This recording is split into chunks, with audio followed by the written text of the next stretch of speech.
হযরত আবু হুরায়রা রাদিয়াল্লাহু তাআলা আনহু রাসূলের সামনে এসে কাঁদতেছেন। হুজুর বলছেন, আবু হুরায়রা কাঁদো কেন? কাঁদো কেন? রাতের বেলা কাঁদো কেন? হযরত আবু হুরায়রা বলছেন, হুজুর আমাকে মা মেরেছেন। হুজুর বলছেন, মা মারলো কেন? কোন অপরাধ করেছো? কোন গোস্তাখি করেছো? আবু হুরায়রা বলছেন, না হুজুর, কোন গোস্তাখি করি নাই। তবে মারলো কেন? হযরত আবু হুরায়রা বলছেন, হুজুর আমি আপনার দরবার থেকে ফিরতে রাত হয়ে গিয়েছিল। মা জিজ্ঞেস করলেন, আবু হুরায়রা এত রাত্রে কোথায় ছিলি?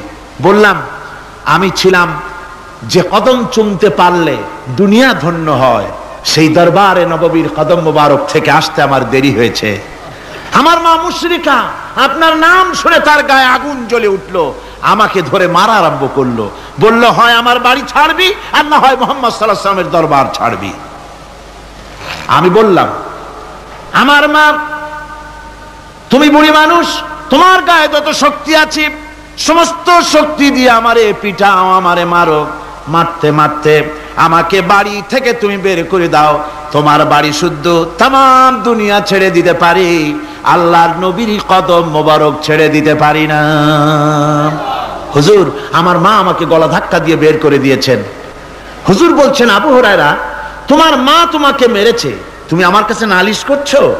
আমার তো এখানে ইন্টারফেয়ার করার কিছুই নেই। সুবহানাল্লাহ, সুবহানাল্লাহ। মা তোমাকে মেরেছে, এখানে আমার করার কিচ্ছু নাই। বিশ্ব নবী বলছেন, এত বড় পাওয়ারফুল নবী, লেজিসলেটিভ পাওয়ার, সারে আল্লাহ তাকে বানিয়েছেন শরীয়ত প্রণেতা। কোরআন শরীফ,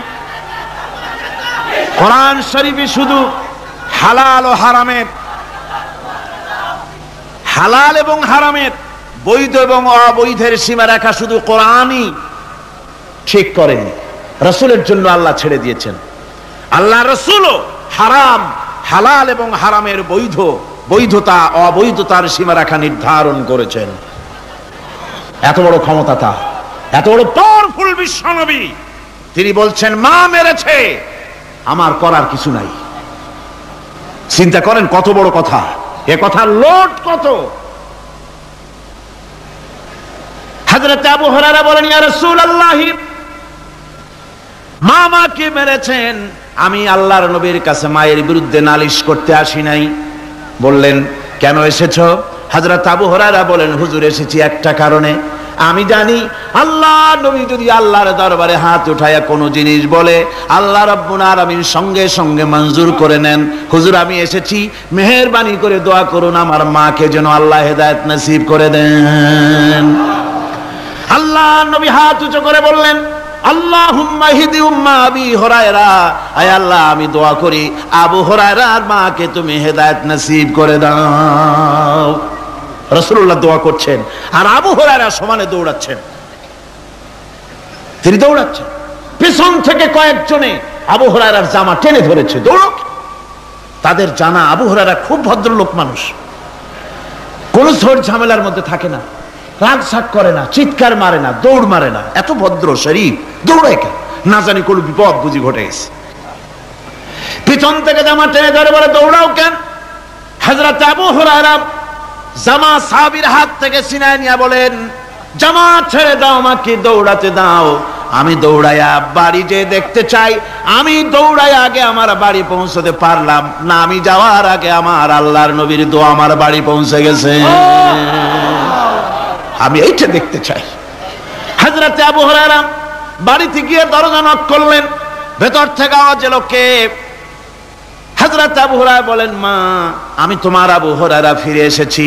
মা বলছেন, বাবা অপেক্ষা করো, দরজা খুলতেছি।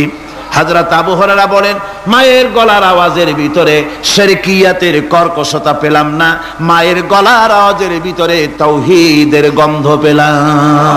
আমার মনে হলো নবীজির নিক্ষিপ্ত তীর তার নিশানায় পৌঁছে গেছে। কিছুক্ষণ পর মা আমার বেরিয়ে এলেন, মাথা থেকে চুলের থেকে বুড়ি মানুষ, সাদা চুলের ভিতর থেকে পানি পড়তেছে। মা বলল, বাবারে তোমারে মারার পর আমি বড় অনুতপ্ত হয়েছি, অনুশোচনা করেছি, আমি গোসল করেছি, মনে মনে ভাবলাম আমার ছেলে তো কোনো খারাপ জায়গায় যায় নাই, কেন তারে মারলাম, আমি বড় লজ্জায় পড়েছি তোমারে মেরে। ও আমার আবু হুরায়রা, আমি গোসল করেছি, পবিত্র হয়ে গেছি, জলদি করে আমাকে নিয়ে চলো বিশ্ব নবী জনাবে মুহাম্মদুর রাসূলুল্লাহর দরবারে। হযরত আবু হুরায়রার মা ঘোষণা করলেন, আশহাদু আল্লা ইলাহা ইল্লাল্লাহু ওয়াহদাহু লা শারীকা লাহু ওয়া আশহাদু আন্না মুহাম্মাদান আবদুহু ওয়া রাসূলুহু।